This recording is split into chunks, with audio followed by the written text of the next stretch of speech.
Faço votos que venham muito mais e assim possamos ser mais felizes, porque primeiro estivemos uns com os outros, mas acima de tudo estivemos com Deus. Que este seja o sentimento de todos nós quando sairmos daqui da igreja. A todos um bom dia. Obrigado.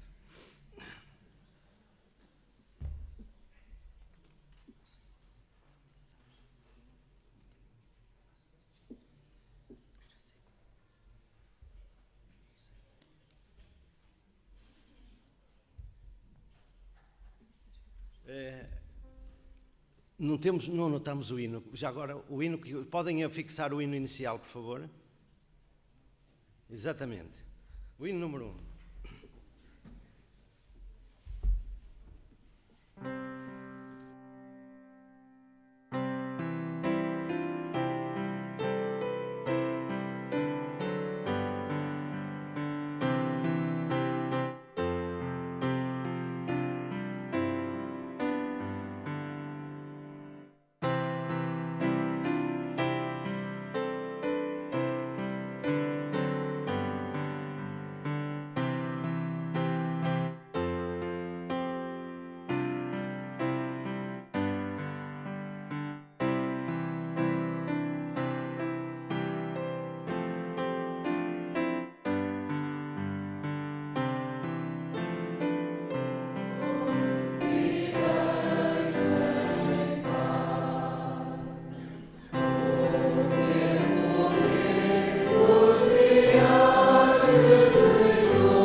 Querido e bondoso Paizinho do céu, o nosso coração está grato pelo privilégio de virmos à Tua Santa Casa de Oração, Senhor. Se alguma coisa esta semana, Senhor, perturbou a nossa paz, que Tu possas dissipar isso esta manhã, Senhor. Que a Tua paz e tranquilidade se faça sentir junto de nós, Senhor. A Tua presença se possa sentir no nosso meio, Senhor, para absorver a palavra que Tu tens para nós. Possamos sair daqui cheios do Teu Espírito Santo e cheios da Tua palavra e sabedoria. Senhor, te peço uma bênção para a Daniela, Senhor, e tudo que seja dito seja para Tua honra e glória, Senhor, e para nosso enriquecimento espiritual. Te peço para aqueles que ainda estão-se a dirigir até a Tua Santa Casa de Oração, que os Teus anjos os acompanhem, Senhor, e se por motivos de saúde ou motivos espirituais alguém está aqui ausente, Senhor, também possam sentir o Teu aconchego e a Tua presença. É o que te suplicamos, no nome bendito, Senhor Jesus. Amém.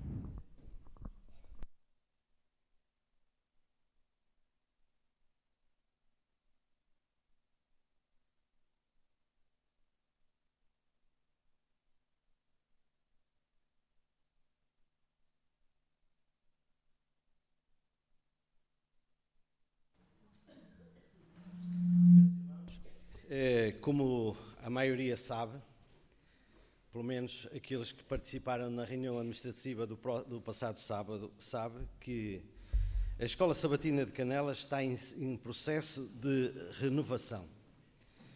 E todos nós sabemos que quando alguma coisa entra em renovação, mexe com a nossa vida. Por exemplo, quando nós renovamos alguma coisa na nossa casa, todos nós sabemos o que isso representa. Todos nós provavelmente já passamos por isso. O nosso plano de renovação na Escola Sabatina de Canelas não é fazer diferente. E eu gostava de vincular bem isto. Não é fazer diferente, mas sim melhorar o aproveitamento do estudo da lição. Este é o nosso principal objetivo como direção da Escola Sabatina. Esse desejo de renovação foi levado à reunião administrativa e foi votado por maioria com 2 resoluções. Primeiro, tendo em consideração as condições da sala, foi deliberado que a lição iria ser passada, em geral, 15 em 15 dias. Isto foi a primeira deliberação. Como essa solução só resolve a metade do problema que temos, e toda a gente sabe, que é o excesso de ruído na sala na hora da lição, foi votada e aprovada por maioria uma segunda resolução. Essa deliberação implica uma remodelação das unidades de ação e é nesse campo que estamos agora a trabalhar. Portanto, isso foi ventilado, quem esteve na reunião sabe perfeitamente, mas é importante nós trazermos isso à Escola Sabatina porque não estariam todos os membros nessa hora e, portanto, é importante trazer esta mensagem agora aqui. Como será fácil de imaginar, uma remodelação das unidades de ação é nesse campo que estamos a trabalhar e, como será fácil de imaginar, vai implicar algumas alterações. Estamos convencidos que todos queremos o melhor, não só para nós, mas nós membros da Escola Sabatina, mas também para todos que semanalmente, e são muitos, aqueles que nos visitam. Por isso, meus irmãos, gostaria de ir preparando os vossos corações, porque no dia 27 de janeiro vai ser apresentado um plano, e é esse plano que nós desde já é para esse plano que queremos vos agarrar, perdoa-me a expressão. Pensem nisso. Não vou delinear absolutamente nada ainda sobre esse plano. Ele ainda está em estudo, já está bem alinhavado, mas eu gostaria já de preparar para que no dia 27, que será a data que nós temos estipulada para se apresentar o plano à Igreja, que venham todos com o coração aberto.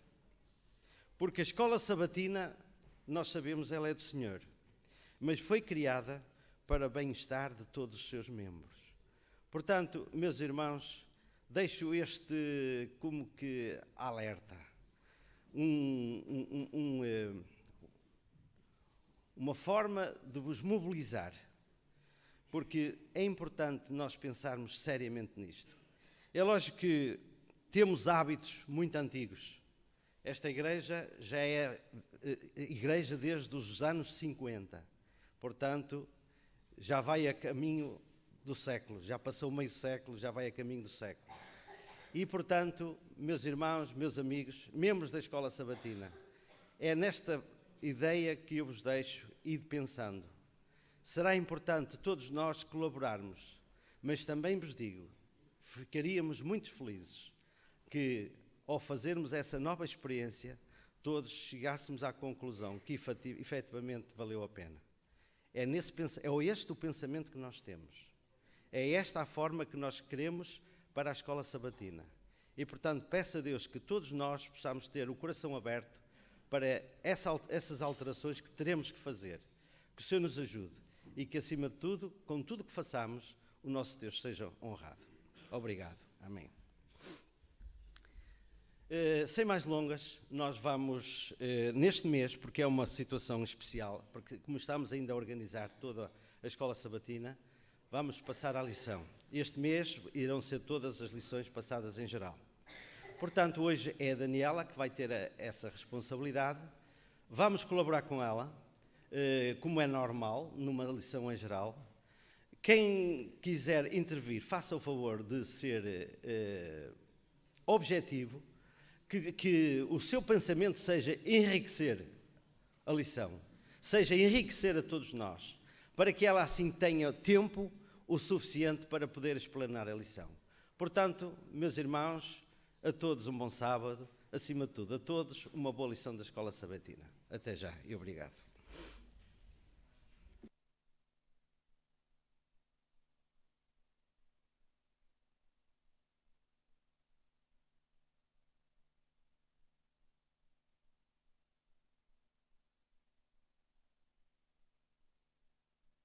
Cumprimento os irmãos com um feliz sábado.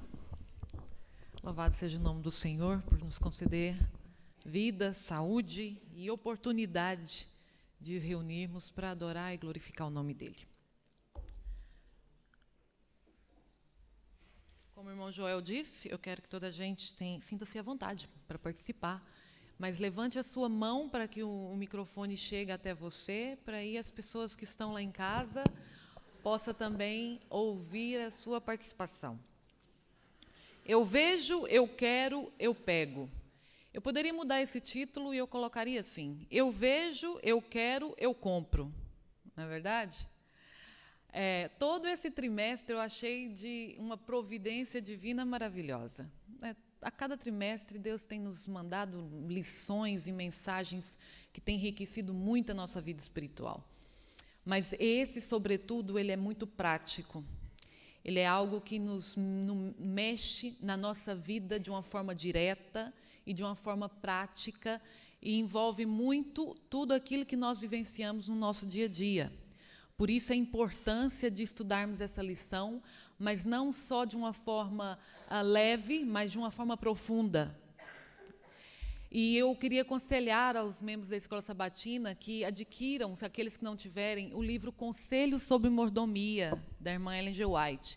É um livro que calha bem estudarmos, lermos junto com a lição desse trimestre, porque ele vai dando assim esclarecimentos ainda maiores a respeito da vontade de Deus sobre a nossa vida, nessa questão do orgulho, ganância e materialismo, que tanto nos assalta diariamente.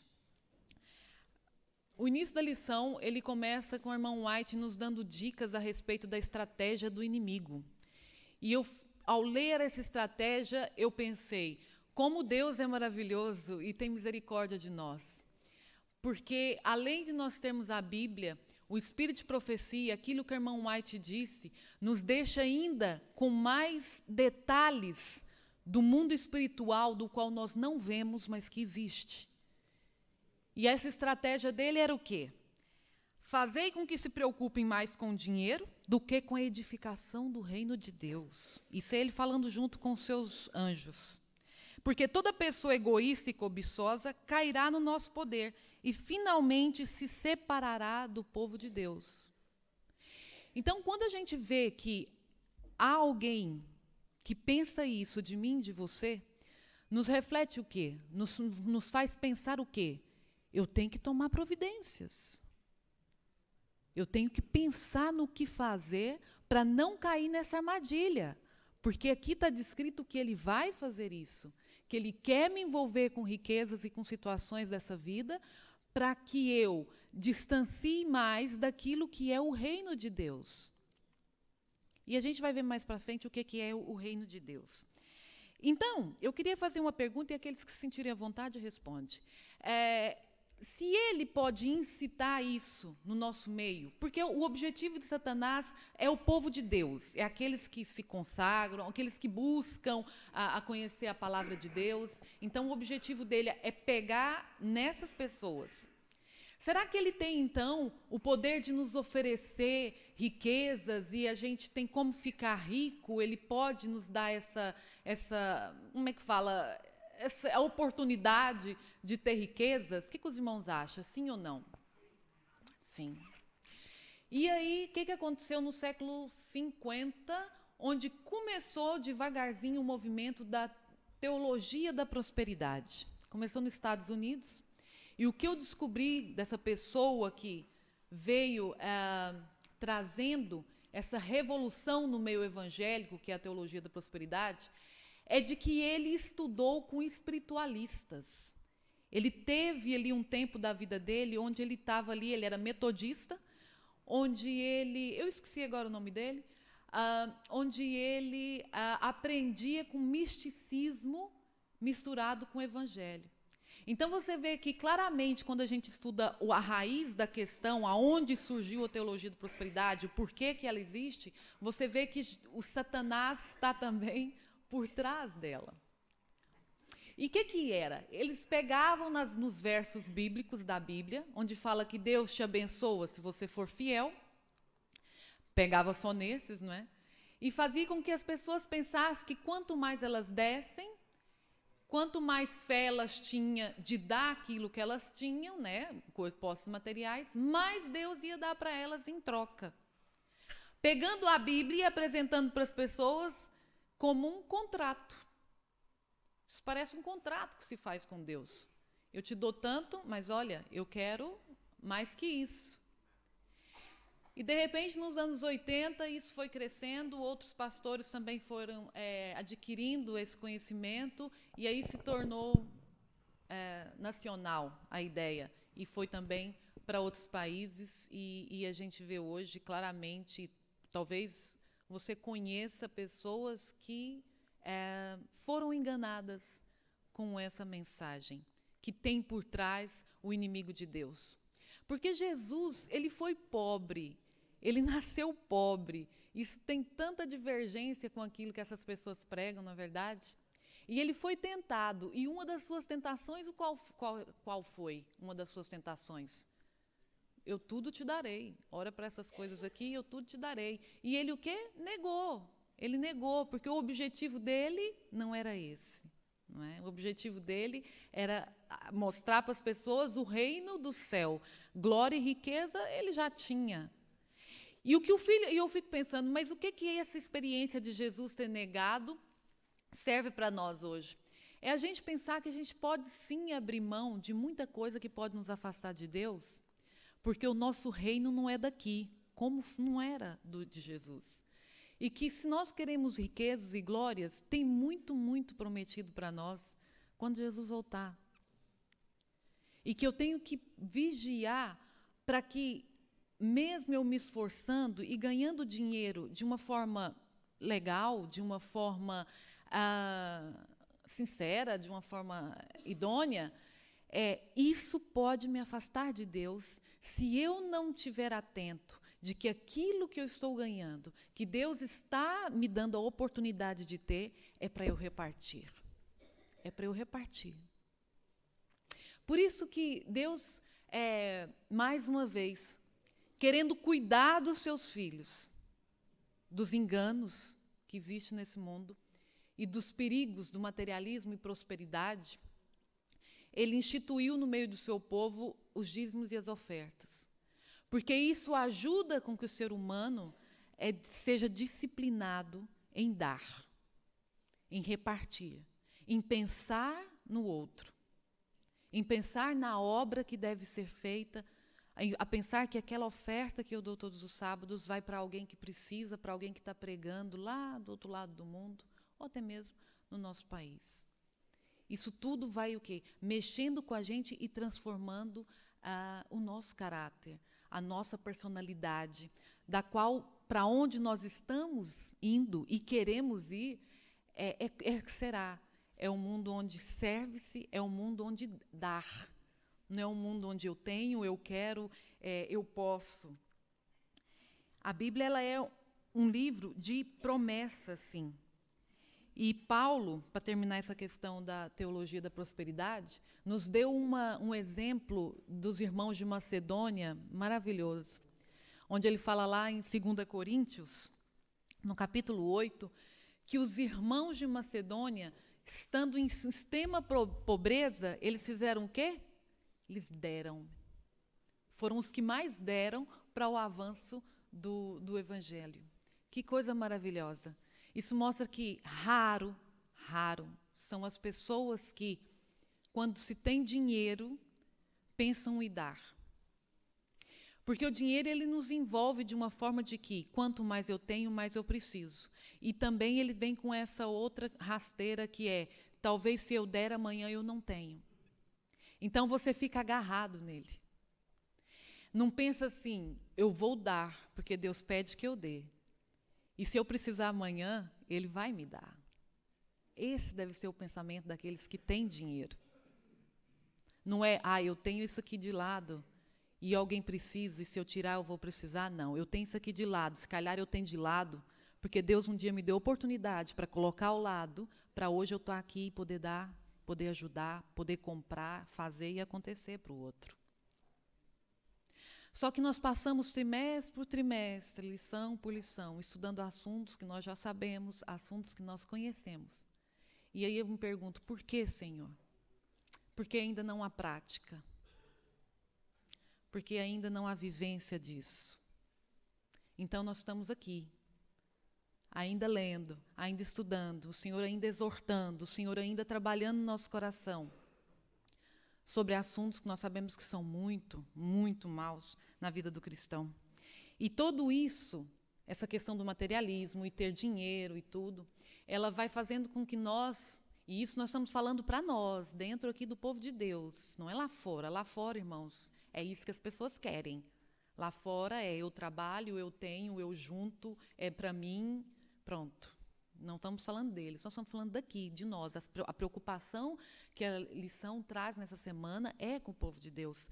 Porque tudo isso, quando nós adquirimos as coisas materiais e tudo, ela vai nos causando uma imagem desfocada da pessoa de Jesus, mesmo estando caminhando ao lado de Jesus. Eu não sei quantos aqui têm o problema de miopia ou estigmatismo. Eu tive durante 15 anos. Então, na minha adolescência, né, até a idade adulta, sofri desse mal, porque é mesmo mal. E eu não me adaptava de jeito nenhum a óculos, eu não gostava. E quando a gente é jovem, a gente não quer usar óculos, né, não se sente bem, quer sair com os amigos e tudo, você se veste uma roupa, olha para o espelho, está lá o óculos, né? Então, isso era uma coisa que me incomodava. E várias vezes eu ia num evento da igreja e tirava o óculos. Não, eu estou aqui muito bem arrumadinha, arranjadinha, e esse óculos não combina. E colocava o óculos na bolsa. Meus irmãos, era uma confusão, porque eu não conhecia as pessoas depois falavam, você me viu e não cumprimentou. E eu não via, e via aquele tanto de gente, aquele vulto todo. Então, era uma imagem que desfocada. E eu pensava assim, não, o jeito é para o óculos. E quando as minhas amigas falavam assim, olha, quem está aqui, o fulano, deixa eu ver. Pegava minha bolsa, abria o óculos e colocava para ver. Então, essa é uma angústia que se dá, E a miopia espiritual, ela também é uma angústia na vida espiritual. Andar com Jesus, mas não ter uma visão de quem Ele é, não faz a gente ser feliz completamente. Não faz a gente ter uma vida tranquila, mesmo sendo um cristão. Agora, é possível a gente andar com Jesus, né, ser adventista do sétimo dia, e não conhecer de fato quem é Jesus e ter uma visão desfocada dele? É possível, é possível. É como um míope andar sem óculos. Sim, por favor, o microfone aqui para o irmão.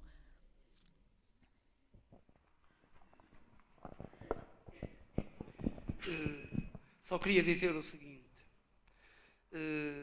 as riquezas deste mundo cegam a nossa relação com Deus. Mas uma coisa é certa, ser rico é uma grande bênção. É preciso saber ser rico. Saber usar a riqueza que Deus nos põe ao nosso dispor. Seja ela muita, seja ela pouca. Mas uma coisa é certa, continuo a dizer, ser rico, mesmo no nosso meio, é uma grande bênção, porque ser rico pode proporcionar a outros ser ricos também. E ser rico, acima de tudo, em bênçãos espirituais. E a nossa relação com Deus ficará sempre fortalecida.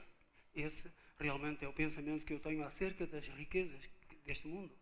Que podemos ser ricos, mas desprendidos da riqueza. Sim. Esse é o mais importante. Sim.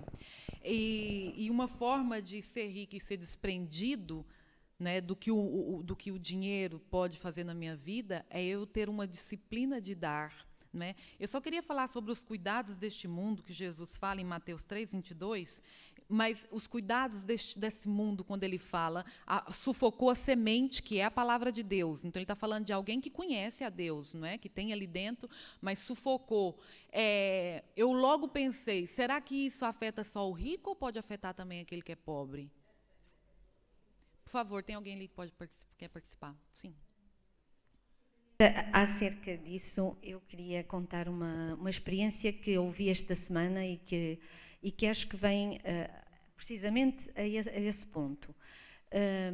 Um irmão nosso que num determinado dia foi despedido e e sabia que não ia ter, portanto, recebeu o seu último salário numa sexta-feira e chegou a casa e deu a notícia à esposa, trazia o último salário, e ela disse-lhe assim, olha, compraste isto que eu te pedi? Diz ele, não, primeiro vamos tirar o dízimo. Mas se tu não vais receber mais, disse ela. Diz ele, não, mas primeiro vamos tirar o dízimo. Primeiro está aquilo que Deus nos pede. E eles tiraram o dízimo, tiraram a oferta que era habitual tirar, e entretanto o sol pôs-se, e ela disse, bom, amanhã só temos alimentos para os nossos filhos. Diz ele, não faz mal, se fizermos um dia de jejum, também não faz mal, o Senhor há de prover. E no dia seguinte, 2 irmãos vieram dar-lhe um presente, porque o Senhor os tinha impressionado nesse sentido, e eles nem sabiam porquê. Se ele aceitava um pão que tinha sido feito e que ele tinha a mais, e depois outro porque tinha frutas que tinha colhido e lembrou-se dele, por que não? E quer dizer, afinal, ele teve muito mais do que aquilo que teria se tivesse ido comprar à loja. Sim, obrigada pela experiência maravilhosa. Isso são inúmeras histórias dessa de como ser fiel a Deus, e Ele certamente é fiel a nós e nos providencia tudo. Então, como eu estava dizendo, que os cuidados do mundo ele não é só para quem tem dinheiro, porque o pobre ele fica preocupado em ter para não ficar sem, não é? E pode sufocar aquilo que é a mensagem de Deus no seu coração, né? Enquanto o rico quer ter cada vez mais. Então, muitas vezes a gente está ali estudando algo, lendo e tal, e pensa, mas isso não calha a mim, eu nem tenho dinheiro. Não é? Então, quando a gente vai aqui para a parte da cobiça, e a gente vê o que Satanás fez com Eva, a gente vê que todos nós estamos na mesma situação diante desse pecado e diante das estratégias de Satanás, tanto que tem dinheiro quanto que não tem. Porque tem muitos também que não tem tanto, mas o que tem está ali agarradinho, não é? Porque a confiança está naquele pouquinho que tem, não é no Deus, né, que é o dono do ouro e da prata. Então, é um perigo grande que nós corremos também. Eva, quando estava lá no jardim, eu queria também fazer uma pergunta. Será que ela não tinha à disposição dela outras árvores com frutos para comer e para se alimentar? Ou era só aquela árvore que ela tinha e para comer do fruto? Não, ela não tinha muitas árvores para comer. Entretanto, Satanás chamou a atenção dela e despertou o desejo dela em ter aquilo que ela não precisava. Porque ela tinha as outras árvores para comer. E eu ainda pensei mais, lógico, é um pensamento de quando a gente está estudando a palavra. Será que ela estava com fome? Se calhar nem estava. Se calhar nem estava. E daí a gente vê da onde que vem a origem das estratégias de marketing. E aí eu me lembro de quando estava na faculdade. Faculdade de Gestão e Administração tem uma cadeira que chama Marketing e Publicidade. E o meu professor de marketing, assim, ele era uma pessoa bem falante e tudo, e eu não me esqueço de quando ele entrou na sala de aula e explicando a respeito do que seria essa cadeira, e disse assim que o bom profissional de marketing era aquele que fazia despertar nas pessoas a necessidade de algo que elas não precisavam. E eu, por já ser cristã, não é? Eu fui e falei, gente, tem algo errado nisso. Tem algo errado nisso. Pensando enquanto ele falava, você vai ter sucesso como profissional, porque a gestão e administração de empresas ela tem vários segmentos, e um dos segmentos é o marketing da empresa. Então, o profissional que quisesse seguir nessa área, que teria sucesso, era ter um produto para oferecer para o público, em que fizesse eles, mesmo não precisando, comprar, ter aquilo. E quando eu pensei assim, tem algo errado nisso, eu lembro que eu fiquei pensando assim, porque eu ia para a faculdade, mas ia com a orelha em pé. Sabe os cachorrinhos que ficam com a orelha em pé quando tem alguma coisa errada? Porque muitos amigos meus tinham saído da igreja quando ia para a faculdade. Aí eu pensava assim, gente, que lugar é que é esse? Que as pessoas chegam lá, ouvem tanta coisa, não é? E depois desistem da fé. Então, eu lembro que quando ele falou isso, eu logo pensei, aí o inimigo está por trás disso. Porque se o profissional faz isso, a pessoa não precisa e tem que comprar, ela vai se endividar, vai ter problemas financeiros, problemas na família, olha o estrago que o inimigo faz. Logo pensei, e eu lembrei que foi o que o inimigo fez com Eva. Então, nós não nos enganemos, irmãos. Não achamos que nós estamos, como é que fala, com uma áurea sobre nós de que essas coisas não nos afetam. Ela nos afeta, porque a Bíblia diz, e ela não mente, que o nosso coração é corrupto e mau, sabe? O nosso coração já é cobiçoso, invejoso, já é tudo isso. Então, se a Bíblia já fala que eu sou assim, para que eu vou achar que eu não sou? Por que eu vou achar que comigo isso não acontece? Isso é um erro, irmãos. O Espírito Santo está aqui na terra para transformar o nosso caráter. Só que ele só vai fazer isso se eu reconhecer que eu posso ser cobiçosa. Que se eu não buscar e pedir que Jesus me ajude, eu posso também cair, da mesma forma que Eva caiu, também comprar algo que eu não preciso. Quando a Bíblia fala vigiar e orar, é assim, eu queria isso, né? Eu preciso disso. Eu queria isso, mas será que eu preciso disso?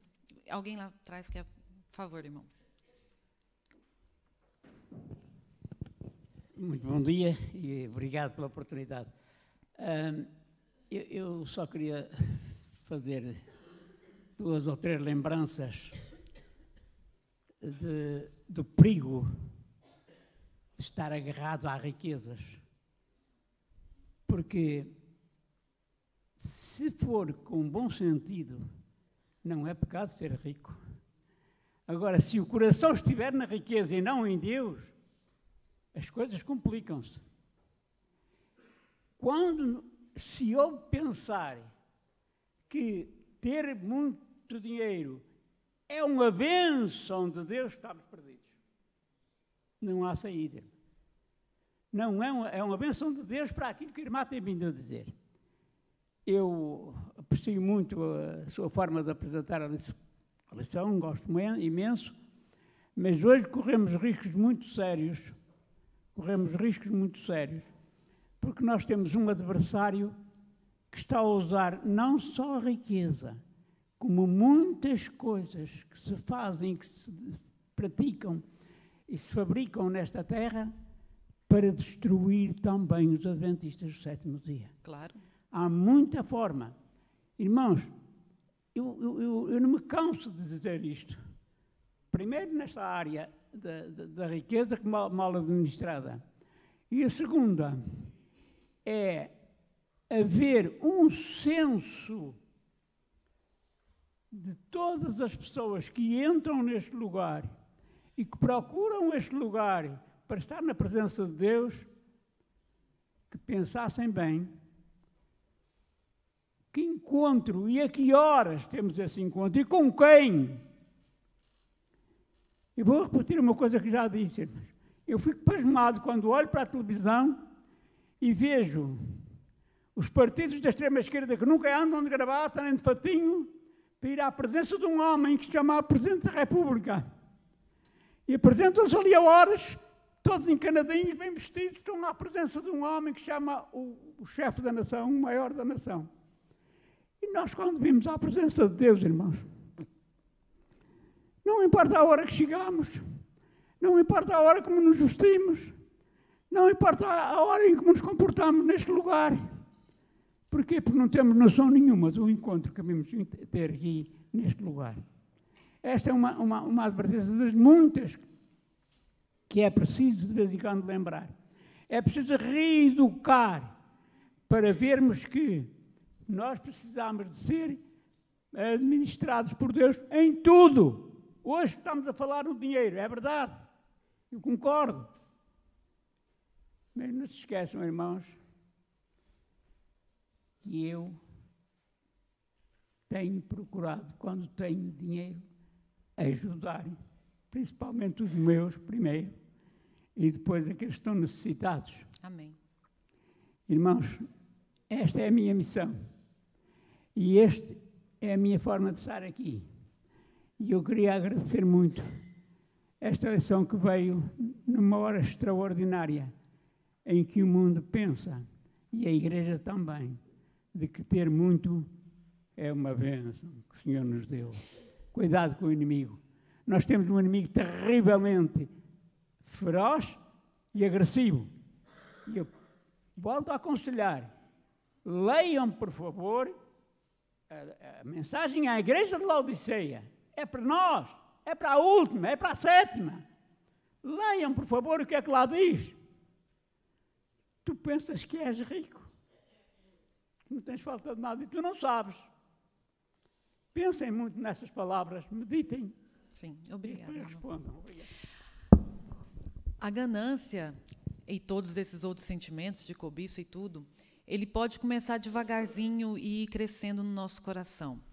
Porque eu acredito que quando Judas começou a caminhar com Jesus, ele não tinha a propensão, ele não começou falando assim, eu vou seguir ele e depois eu vou traí-lo. Não. E Jesus, ali, durante aqueles 3 anos trabalhando com ele, a irmã White diz que ele falava coisas, pregações, parábolas, fazia alguma forma de alcançar o coração de Judas, retratava através das suas palavras o pecado que estava ali sendo acariciado no coração de Judas. Mas Judas não se rendia. Sabia que ele reconhecia? Ele reconhecia que Jesus estava falando dele. Mas ele não se rendia. E eu fiquei a pensar, quando nós estamos na igreja, quando nós lemos a Bíblia, quando nós lemos uma lição, a lição está ali falando conosco, o Espírito Santo está ali usando alguém, um pregador, até um hino, está ali falando com a gente, está ali mostrando ali que está algo errado no meu coração. Mas ainda assim eu posso até, isso acontece comigo, mas deixa estar. Não resolve, irmãos, não resolve.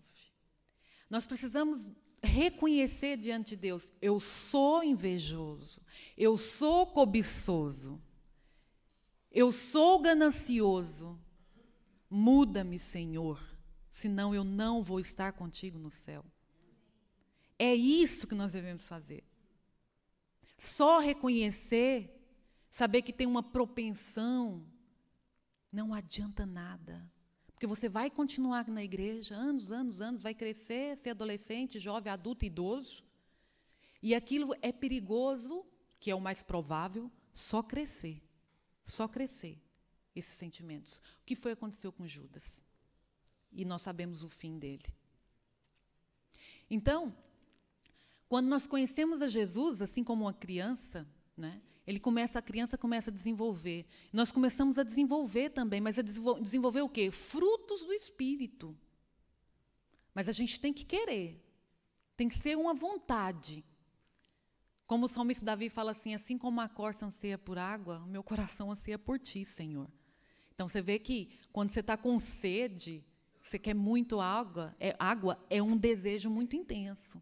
Então, nós vemos que na vida espiritual, e para a gente não ser aquilo que a Bíblia já diz que eu sou, nós temos que ter um desejo intenso para que Jesus mude isso no nosso coração. Nós não podemos deixar andar esses sentimentos que já são naturais aqui no meu coração. Isso tem que acabar, Senhor. Eu não estou à vontade tendo esse tipo de sentimento. Eu não estou à vontade em ter dinheiro e não ter coragem de ajudar quem precisa. Ajuda-me para isso. E é com esse clamor que o Espírito Santo vai nos transformando para que a gente dê frutos, para que a gente seja bênção para o nosso irmão. E aquele que tem dinheiro só será uma bênção o dinheiro na vida dele se ele der, se ele começar a doar-se. Tem alguém ali que quer falar? O Paulo, por favor. Microfone para o Paulo.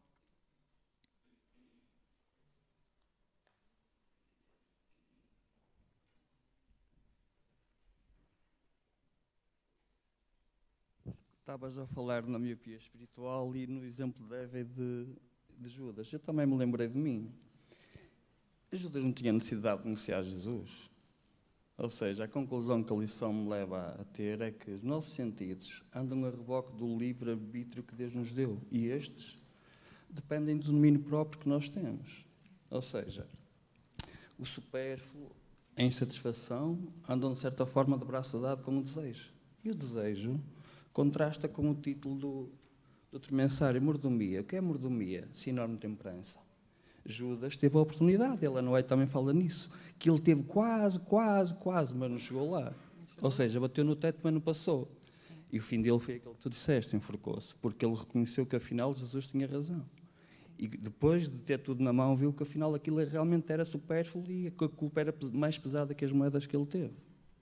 Não, obrigada, Paulo. Não podemos menosprezar essa luta que há espiritual e com o nosso eu. O inimigo, muitas vezes, tem trabalhado no meio do povo que é assim, tu estás bem, tu és um bom cristão. Sabe, a salvação, ela é de graça, mas ela custa-nos tudo. Paradoxo isso, não é? Ela custa-nos tudo. Porque tudo passa pelo coração. Tudo está aqui, no nosso desejo, nossa vontade. E se o nosso coração não estiver realmente, totalmente dedicado e comprometido com Deus, com a sua obra na terra, nós estamos perdidos. E isso não tem a ver com pobre nem rico. Viu que a situação é para todos? Viu que nós não temos para onde correr, a não ser para os braços de Jesus? Que foi o único que despojou de tudo, de tudo. E a gente pode pensar assim, nossa, para que eu fico agarrada com um pouquinho assim que eu tenho, em vez de poder ajudar alguém, ou dar uma oferta melhor, devolver meu dízimo corretamente, sendo que quem teve tudo, deixou tudo. E às vezes o pouco que Deus nos pede, estamos ali agarrados. E é uma tristeza, meus irmãos. Isso é uma tristeza grande demais. Porque tudo aqui passa. E, gente, na teoria a gente sabe. O que todo mundo fala quando alguém morre? Ai, não levou nada. A gente nasce sem nada e não leva nada. Já ouvi isso tantas vezes. Mas começar a pôr em prática é o que Deus quer. E é por isso que nós estamos na igreja. Para começar a praticar o que o mundo não quer fazer, o que o mundo não faz. Por favor, irmão. Apenas como resolução do assunto, eu queria dizer que isto nunca deixará de ser assim, mas nós pensamos sempre em ser educados uns pelos outros e estamos aqui a dar bons conselhos, e eu até aprecio o que se diz, mas eu queria só frisar um pensamento que daqui ninguém passa. Se vós estiveres em mim, disse Jesus, e se a minha palavra estiver em vós, vós pedireis tudo o que quiserdes e vos será feito. Qual é a base da nossa educação? É ter Cristo em nós. Se Cristo não está em nós, meus amigos, podemos metralhar com quantas palavras quisermos, boas e sãs, mas não resulta. Se vós não estiveres em mim, nada podeis fazer. E quando as coisas aparecem feitas, é graças a quem? Graças a Cristo que está em nós. Porque sem mim, ele afirmou, está mais que lido em vários lugares, sem mim nada podeis fazer. Obrigada, irmão, pela participação. Uma outra questão que eu queria deixar aqui também, e principalmente aos jovens, assim, que a mídia foca bastante nos jovens e adolescentes, porque já eles estão ali no início, né, da fase adulta, então se eles já começarem a ser ambiciosos e querer comprar e ter desejos por coisas materiais, vai se tornar um adulto assim. Nas empresas, quando faz o lançamento de um telemóvel, de algum eletrônico, de qualquer coisa, quando eles planeiam ali fazer um lançamento do novo produto, eles já têm engatilhado o segundo produto que vai sobrepor aquele. Faz o quê? Uma escravização das pessoas. E quando a palavra diz que a verdade vos libertará, é isso. É quando eu consigo dizer não e consigo estar feliz com o que eu tenho. Porque o mundo não fica feliz enquanto não ter aquilo que está agora na moda, que todo mundo tem. Entendeu? E não sabendo eles que estão sendo o quê? Marionetes de grandes empresas. E o cristão tem que viver livre, porque a palavra liberta, a palavra deixa ele feliz com o pouco que ele tem, e Deus faz do pouco muito também. Só para a gente finalizar, não tem mais ninguém que vai participar, né? Queria que vocês abrissem a Bíblia de um verso que me veio à mente nessa manhã, que eu gosto tremendamente. Salmo 127. É nisso, irmãos, que eu confio. É nisso que eu confio.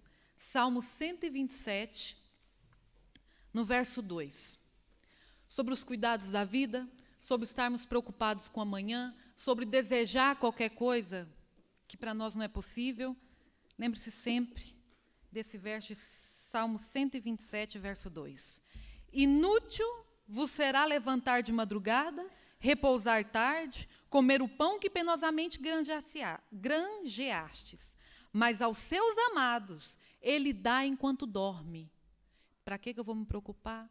Para que eu vou estragar minha saúde? Para que eu vou querer ter tudo, se enquanto eu durmo, Deus está providenciando tudo aquilo que eu preciso? Que Deus nos abençoe. Não se esqueçam, meus queridos, estudar a lição desse trimestre, porque nós temos muito o que aprender para estar prontos quando nosso Senhor Jesus Cristo voltar. Amém.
à Maninha, à Ana Inês e ao Filipe este maravilhoso louvor que nos aproxima mais de Jesus. Sobre a mesa temos, no valor total, 120 euros por ofertas, uma sem designação e outra de dom de aniversário. Que Deus possa abençoar os seus dadores.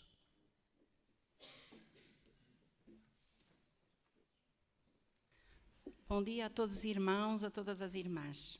Aqueles que eu ainda não cumprimentei esta manhã também, porque quando cheguei hoje aqui era bastante cedo e por isso estavam cá ainda muito poucos. Então,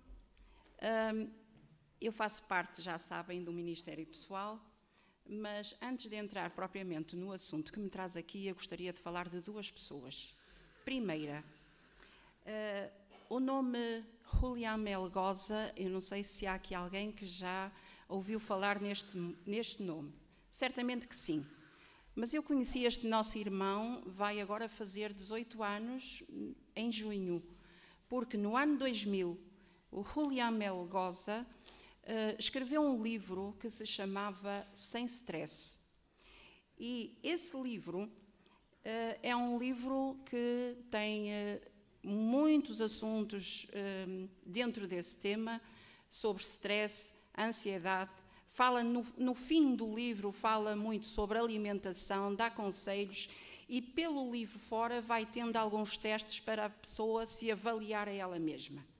Agora, por que é que eu falei deste irmão? Este irmão, a sua origem é aqui ao lado e, portanto, ele é de Madrid, aqui em Espanha, e agora eu vou mudar de continente e vamos para o Brasil e vou falar de um outro que se chama Michelson Borges. Este se calhar já é mais conhecido, é um comentador que se calhar já nós ouvimos através das novas tecnologias, mas houve aqui um trimensário que nós tivemos, penso que foi no ano de 2013, e chamava-se Origens, falava da criação, e este irmão comentou esse trimensário todo, portanto, através da internet. Ele vai ao fundo, é conhecedor, portanto, no campo da criação, é também formado em ciência e é um irmão que expõe muito bem este assunto com base bíblica, ele prova tudo através da Bíblia. Por que é que eu falei deste também? É que, juntando estes dois irmãos, foram eles, eu vou pedir para projetar, são eles os autores do nosso livro missionário deste ano, O Poder da Esperança. Portanto, os dois têm 50% do nosso livro, cada um. E por isso, o nosso livro é um pouco sobre estes dois assuntos. Portanto, ele começa, eu disse que o livro, a semana passada eu falei que ele tinha 10 capítulos, e os primeiros 4 capítulos começa assim: a saúde está toda na sua cabeça. E depois, aqui logo no prefácio diz assim: o que devemos fazer quando uma doença não está localizada numa parte específica do corpo? O que acontece quando o sofrimento e a ansiedade estão dentro de nós num local não identificado? Quem não se sentiu já esmagado por numerosos compromissos e incapaz de lidar com tantas coisas ao mesmo tempo?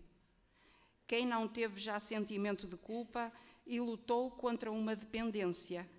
Quem não quis já atirar com a toalha e fugir para uma ilha deserta? Neste momento, milhões de pessoas estão a sofrer os efeitos da ansiedade e do stress e da depressão. Estes problemas têm-se tornado cada vez mais comuns neste mundo agitado, exigente e confuso, e muitos fracassam ao procurarem uma solução. Depois avançamos, e os outros 3 títulos dizem assim: ansiedade, futuro em excesso. Depressão é o passado em excesso. E o stress é o presente em excesso. E então, para isso, eu coloquei ali este versículo curioso, não combinei nada com a Daniela, mas tem muito a ver com a lição desta manhã. E então, vamos ler todos. Convido os irmãos todos a lerem este versículo. Ele está localizado numa parte do livro que diz assim: soluções bíblicas para a ansiedade. Portanto, tem mais versículos ainda, mas eu escolhi só este. Vamos lá ler todos. Por isso vos digo, não andeis cuidadosos quanto à vossa vida, pelo que haveis de comer ou pelo que haveis de beber, nem quanto ao vosso corpo, pelo que haveis de vestir. Não é a vida mais do que o mantimento e o corpo mais do que o vestido? Olhai para as aves do céu, que nem semeiam, nem cegam, nem ajuntam em celeiros. E o vosso Pai Celestial as alimenta. Não tendes vós muito mais valores do que elas? E depois nós sabemos que vai falar dos lírios do campo. Este é um dos conselhos para a ansiedade. Depois, eu gostaria agora de chamar aqui a atenção para algo. Quando ele fala do stress, ele entra no sábado. E ele chama o sábado o dia do anti-stress. Realmente nós, como povo adventista, temos um privilégio, temos um dia por semana que realmente podemos chamar o dia do anti-stress, porque é o dia em que paramos, para tudo.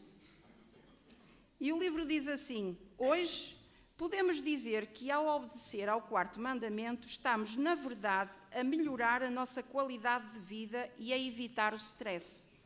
Além disso, estamos a seguir a lei da própria vida, porque, no fim de contas, o Criador das leis físicas e biológicas é o mesmo Criador das leis espirituais. Agora eu gostaria de chamar aqui os 4 diáconos para distribuírem o envelope que vai ser distribuído, portanto, a todos vocês. E agora eu vou falar do envelope, mas ao mesmo tempo eu gostaria de chamar o resto da minha equipa aqui à frente. Então eu vou chamar o Joaquim Oliveira Ferreira, vou chamar a Natália, vou chamar o Daniel Pinho e vou chamar o irmão... não está cá. O José Carlos Silva não está cá. Vai faltar um. Portanto, esta é a equipa. Falta então só um membro, José Carlos. E porquê? Eu pedi agora para trocarem o slide. Passar para o segundo slide, por favor. Exatamente. Está a ser distribuído este envelope e, portanto, vocês já sabem como funciona, é habitual, nos outros anos também é a mesma coisa. Dentro do envelope há a folhinha para a inscrição, onde devem colocar o nome, o valor e a encomenda que querem. Gostaria de especificar, escreverem o nome completo, porque podem também, alguns irmãos podem não querer pôr nome nenhum, querer apenas pôr o valor para os livros destinados ao dia 14 de abril, que será o dia a nível nacional da distribuição deste livro, e por isso também o podem fazer. Mas eu sei que há irmãos que querem a nível individual, que são aqueles que levam os livros para oferecer eles mesmos aos amigos, à família, aos vizinhos ou no trabalho. E para isso, por favor, especifiquem o nome, a quantidade, para que no dia da entrega nós tenhamos esses livros, digamos, reservados para esses irmãos. Os outros serão então para a saída a nível nacional e aqui a nível em grupo também. Gostaria de levantar um pouquinho o véu. Os livros vão ser distribuídos em locais onde nunca fomos. Portanto, estamos a fazer planos, estamos a tratar disso. Nós vamos distribuir o livro este ano em locais onde nunca estivemos. Depois nós iremos dando mais detalhes, mas isso será só então para 14 de abril. Agora, está aqui o resto da minha equipa, porquê? A entrega dos envelopes, os irmãos têm até 27 de abril, portanto temos só mais 2 sábados, é o limite, 27 de janeiro. É o limite para a entrega da encomenda, porque depois eles vão ter que os fazer. Portanto, 27 de janeiro, temos que ter a nossa encomenda toda já feita, para depois enviar para Lisboa. E por isso, a entrega dos envelopes pode ser a qualquer um de nós, falta aqui o irmão José Carlos Silva, pode ser no saco das ofertas, podem entregar na livraria lá em cima, não importa, os envelopes vêm sempre ter às nossas mãos. Estão a ver aqui a quem devem entregar. E depois, então, nós, no final, iremos dizer então a quantidade. Mas eu gostaria de apontar para um número, porque cada livro, já viram que custa 50 cêntimos este ano, e por isso andamos ali na média dos 10.000 livros. Vamos apontar para aí, por que não? E vamos esperar e que o Senhor abençoe a cada um de nós e que possa fazer sentir os nossos corações a vontade de levar a esperança aos outros.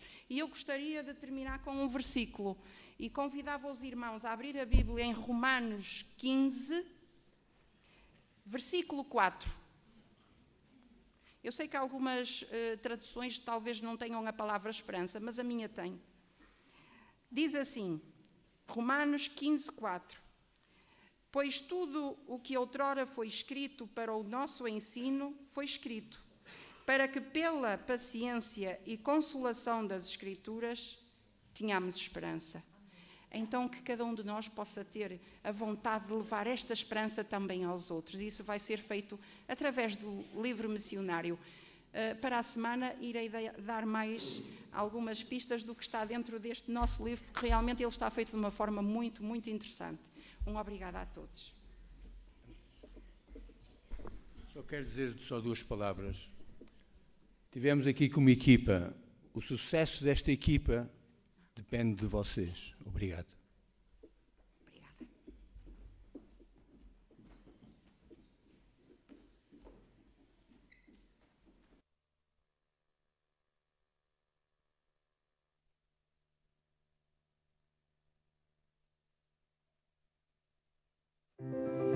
A Universidade Adventista das Antilhas tem um grande sonho.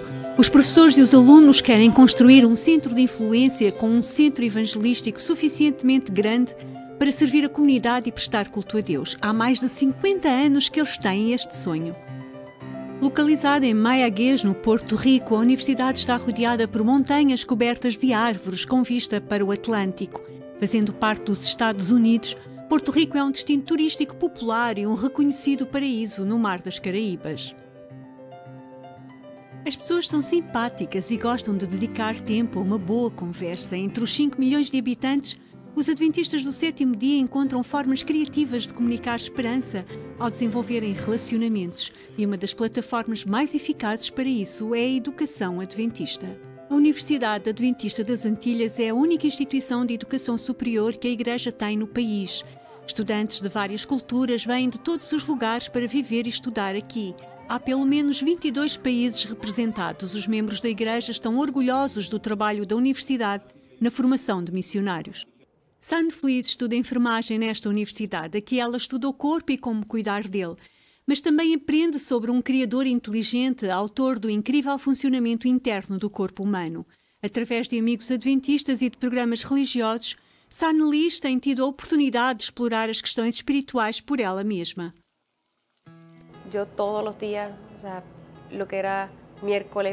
Todas as quartas, quintas e sábados vou aos cultos.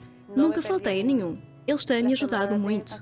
As semanas de oração, as atividades de sábado, os ministérios dos jovens e todas estas coisas têm tido um impacto na minha vida, pois nunca tinha experimentado nada como isto. Ao desenvolver uma mundividência holística, Sun Liz começou a interessar-se por Deus e pela família adventista e então pediu para ser batizada. Hoje é um membro ativo na congregação da universidade e no trabalho missionário no estrangeiro. Regressou há pouco tempo de uma experiência como missionária na Tailândia.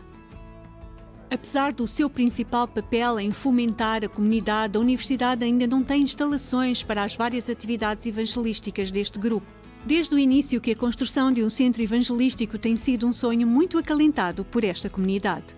É de suma importância este lugar.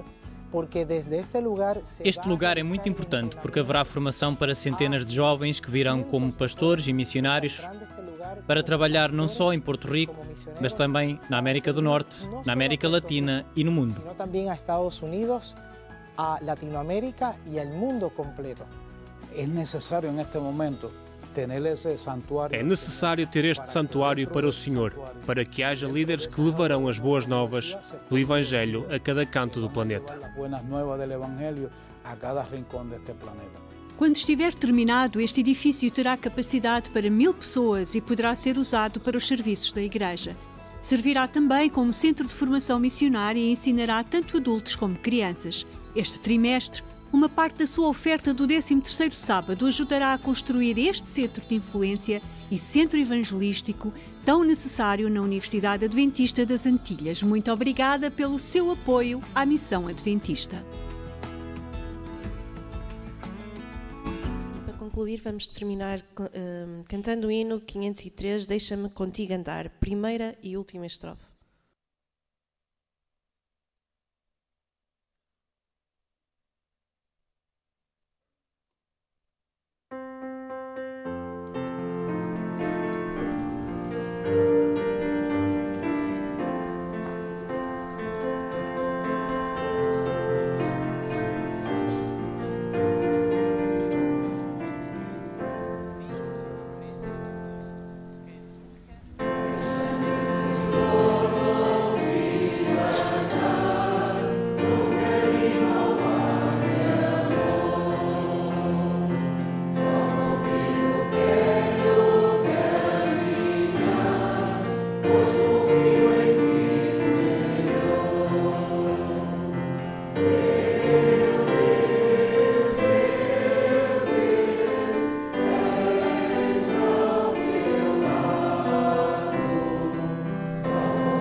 Maravilhoso Deus, gratos estamos, Senhor, por ouvir a Tua voz nessa escola sabatina. Transforma-nos, ó Deus, ajuda-nos a estar aptos naquele grande dia. Esse é o nosso desejo, em nome de Jesus. Amém.